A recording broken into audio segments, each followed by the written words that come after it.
I forget what we was talking about. Do you think he's funny? Sorry. Do you think he's funny? TLC did an amazing and a horrible job casting new people for Love in Paradise, and I am here for it. Now, before we keep going, don't forget to like, comment, and subscribe. If you are not subscribed yet, I keep up with the latest on 90 Day Fiancé. First of all, let's cover Aliyah and Shawn super quickly. I'm very excited to see Shawn again. If Shawn doesn't accept me the way I am now, he can't stay anymore in this relationship. Aliyah is from Brazil. She is 25 years old, and Shawn is a 61-year-old from New York. I already have my doubts about the huge age gap because there's things that Aliyah has not experienced yet that Shawn has.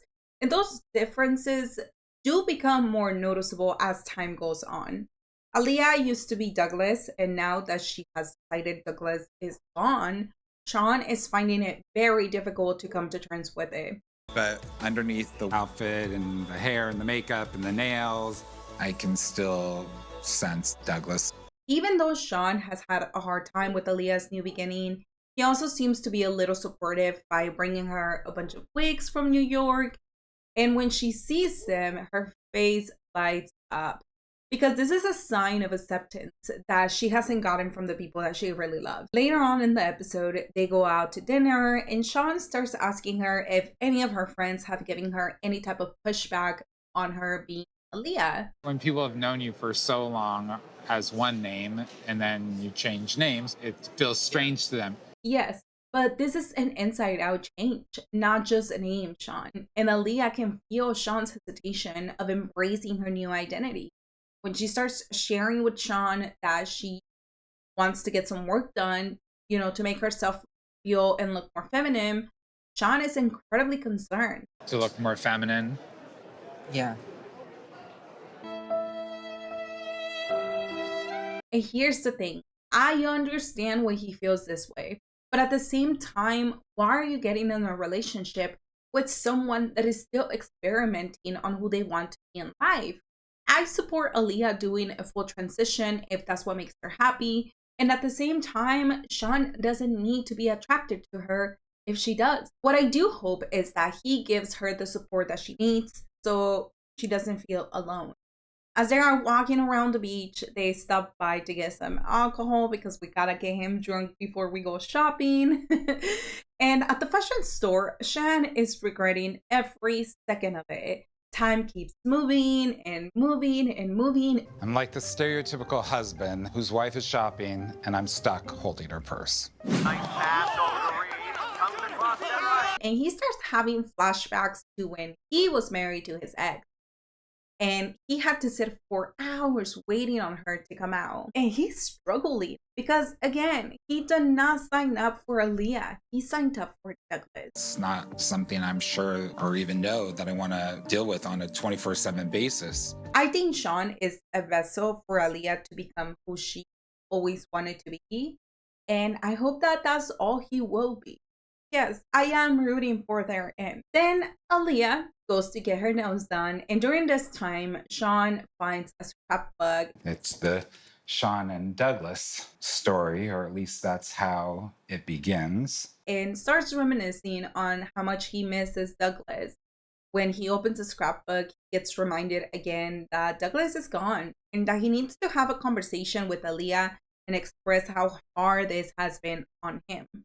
While at dinner, he hands her this beautiful necklace and also brings up the scrapbook. Aliyah tells him, I was thinking about take up all the page and do a new page with a new thing. but he does not agree. He's invested into Douglas again, constantly bringing up Douglas. I understand he misses Douglas. I understand that he was in love with Douglas, but he is not Douglas. She is Aliyah. You need to know that Douglas is the past and Aliyah is the present, and that's it. And that's my choice. She explains to him that this has always been her life, that she has always needed to fight with her family and friends and society and she doesn't want to do that anymore. They also enjoyed and loved the quiet and the shy, the timid, this kind of scared Douglas. Aliyah goes on to explain that when she heard him say those words, she really wondered why he would want someone that he loves to feel scared and quiet. And the answer is clear. He cannot control someone that is brave, outgoing, and proud of who they are. So I'm pretty sure that that's the reason why he's happy with Douglas and not Aliyah. And now let's talk about the sexy, hot Italiano that continues to make Alex drop her panties. Alex is 30 years old from Texas, and she's also a family therapist. You know, even the strongest, smartest woman can be influenced by a bad man. And that has been the case with her love interest, Adriano, who is 33 and from Italy. The abs, the tattoos, the long hair, the earrings. So they met through this dating app while she was traveling. I get to live out my Italian romance dream. Also includes Adriano constantly wanting a threesome, which she's not down for. She says that this is something she would have done in the past, but now all she wants is a man that has eyes for her and her only. What this girl is hoping will happen is that Adriano would realize that he only wants her and change his mind about the threesomes. When we meet Adriano, he tells us, I can see myself with Alex forever. but does he see himself not having threesomes? No. While he's getting a haircut, his friend asks him, are you sure you like her, or is it the fact that the sex is amazing? And he says that everything he knows about her makes him fall in love with her more and more. But he wishes, again, that she was more open to the threesomes. Do you guys notice how usually when men are like, oh, you need to be open to threesomes, it's always with other women and not with other men? Just like when Igor and Nikki went through that, anytime that Nikki brought it up, he always said no. But if it was a woman, then he's all in for it. Alex and Adriano finally meet. And to say that the room didn't get a little steamy is a lie. He also got her this beautiful bouquet of roses. The most beautiful moment was when I was feeling her heart beating through her belly into my belly. While she might be in La La Land at the moment, she's still hoping that he's gonna let go of the threesome. In regards to Alex, I think that she just admits this beautiful life from her, this happy persona, just such a beautiful soul. And knowing that she's gonna get her heart broken because of her own choices drives me insane. On their way to the restaurant, they discuss moving to Australia because Adriano knows that Italy is super conservative. And then he asks her why she wouldn't move to Australia. For Alex, Australia is just way too far from the US. And she's also concerned about his level of commitment. Like, imagine her moving all of herself to Australia and then getting dumped by him. When you went off and you found somebody else that was into it, and then you text me the next day and was like, he has already dumped her twice. So, you know, the threesome is still an issue. Then she asks what would happen if they never agreed to threesomes. And he hopes that deep in his heart that she would change her mind. But you had your experience in the past. How can you say you don't like it? But Adriano cannot comprehend this because if you have done it in the past, then why wouldn't you do it anymore? However, this goes back to when they first met because she told him that she was into threesomes. She was into threesomes, so I was like, oh, yes, that's it. I'm done. I'm sold. But at the same time, I'm sure that she said it as a joke, like, oh yeah, because she was very into him and she was just like, oh yeah, of course I'm into threesomes. Who isn't? Are you guys not into threesomes? She then tells him, oh no, you can't have both. You're eventually gonna have to pick one. And then he tells her, well, then I'm going to keep bugging you until you give in. Peer pressure. Here's where he decides that the conversation is over and tells Alex, I just want to enjoy you. She automatically drops her panties right there and there. And then the problems are gone as fast as Thanos' fingers. Of course, they go home and it gets extremely steamy and hot in their apartment. They're making now, they're kissing, and the rest is history. Every time I'm back in his arms, every time we get to kissing, I melt. Now it's the next morning, and Alex's cousin is traveling and also wants to make a pit stop at their home. Once they arrive at the restaurant, Tiffany gave him props for ordering all the amazing food that he did. So then she tells him, why don't you pray upon the food? But that's the problem, because he is not religious. In fact, he doesn't even believe in anything. But you know who does believe in God and is also Christian?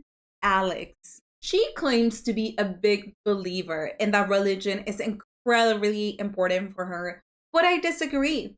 If it was that important, she wouldn't be able to marry this man. She wouldn't want to pursue a serious relationship with him. And then Tiffany tells him, you must believe in something because there's wrong and right. And for example, I don't believe that threesomes need to be a thing. Adriano disagrees, and he feels like he's in an interrogation room, and I would have felt the same way. Tiffany then asks Alex, from 1 to 10, how much does that bug you? 10. Oh, it's oh. And how is that not an issue, Alex? How are you letting this man blind you that hard? The next day, they are off to make pizza, and she wants to know how he feels about last night's questioning. And he tells her that he was very surprised about the religious conversation.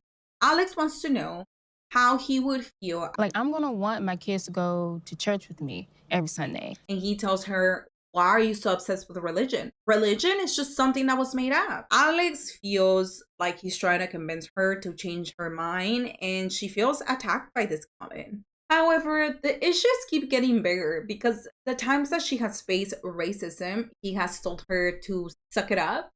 So she's wondering how he's going to deal with that conversation if they have children because they're going to be black. Is he going to be empathetic or is he going to act like an asshole? Because yes, I can understand as a mom telling your child, suck it up if someone tells them they're ugly. But racism is not the same thing. Racism requires a conversation. It requires understanding and acknowledgement. Ignorant people, and you don't have to give attention to them. You can't simply tell a black child to suck it up when they face racism. That's a stupid thing to do. Now let's move over to our favorite Timo sugar daddy, Luke. He is now on his way to see his teenage girlfriend where he needs to come clean about losing his job. And the fact that he's now moving to Colombia. He is fearful that she won't accept him and then leave his ass. Madeline is so ready to have him move to Colombia that when Luke arrives at the airport, they have this awkward makeup session.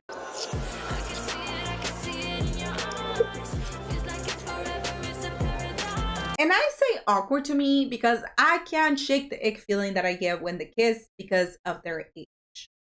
And then Madeline does what I wishes I could do and starts beating him up with the balloons. Before going home, there's one stop that they need to make first, and that is to the beauty salon that Luke has completely funded for Madeline. He looks at the sign and goes, Baby, I love the sign, but how do you spell beauty? So they're walking around the salon, and when she shows him the eyelash table, all I can think of was how uncomfortable it would be to lay there for an hour or more. And then they start talking business. I know we've sunk 10 grand into this business already, and this business needs to have on average 90 clients a month, while it only has about 25 clients. The more questions that he asks, the more Madeline gets upset. But he finally breaks the news to her of why he's being so pushy and why he's asking so many questions. And it is because he lost his job and they have no income. They need to make this place profitable as soon as possible. She's like, why have you been lying to me all this time? Why haven't you told me anything? But according to him, he didn't want to tell her over the phone. He wanted to do it in person. A lot of man's excuses in the 90-day fiancé world. So I'm just concerned that if in 3 months' time we're not turning a profit, how are we going to keep paying all the bills? Like, if you're a broke boy, just say so. And then we also find out that, Luke's job was the one covering all the bills for this business. And honestly, for being a businessman, he sure is stupid. But this doesn't discourage her. And now they are off to their apartment to have sex, which I won't be showing. Because again, I get ick just by looking at this young girl wearing lingerie. POC might have no shame, but I do, honestly. So our favorite moneyless man is still spending money non-stop, but he's trying to be a little bit more conservative. They are not going clubbing or to expensive restaurants. Instead, they are going to a coffee farm. On their way to the farm, Luke shows her these amazing glasses that he thinks are going to sell out the moment they hit the market. And for that, he used half of his 401k. I mean, tell me if you guys would buy these glasses, because in order for him to get his money back, he needs to sell every single one of them for $300. This decision have to make together. Sometimes there's decisions that just need to be made on the fly. Madeline then tells him that she's pissed, and not because of the money, but the fact that he didn't tell her and continues to hide things from her and spend their money. He then reaches for her leg and she tells him, "Don't touch me." He asks her if she wants her glasses and she says no. He starts laughing and then she goes, "You think it's funny? Do you think it's funny? What the fuck is funny? You waste this monies and you continue to waste this monies." Once they arrive at the coffee farm, Madeline is pissed since she doesn't want any dirt on her fingernails. I am so mad. I was just waiting the entire time for her to mess him up with the shovel. He then also decides to get an exfoliating coffee massage and give it to her himself, because during this, he's going to break the news to her that he's not permanently moving here. He tells her, "I have no money. Money is running out. I don't know to do." And she catches up on this and she starts asking him, Is this trip the move like you told me or no? I don't know if this time is the trip. she ends up walking away to the little pool that they have so she can clean herself up, and Luke is just freaking out. I just hope that no matter what, she's gonna wait for me. But on the next episode, we would see Adriano attempting to have a threesome with Alex's cousin, because why not keep it in the family? Cousin? That shouldn't even cross your mind. Annie might be pregnant by the genetic disorder guy that doesn't even deserve to be named. Did you use protection? We didn't bring that up. And Luke asks Madeline for a prenup for the $2 that he has in his bank account. So don't forget to come back next week. Don't forget to subscribe so you can see my videos. And let me know what you guys think about people. Let me know what you guys think about the age gaps, because it seems like for this season, we got 2 huge age gaps. And I would love to see if I'm the only one that has an issue with it. Am I just crazy? Is it just me? Since I have more time in my hands now, I wanted to ask you guys if you guys have any ideas on like something that you would like. Maybe we can do live streams. Maybe we can do, like, sit and chat. We can drink some wine. We can, I don't know. You guys throw your ideas out there if there's anything that you guys would like me to do, and we can figure it out. Thank you so much for watching. Thank you so much for being here, and see you again. Bye.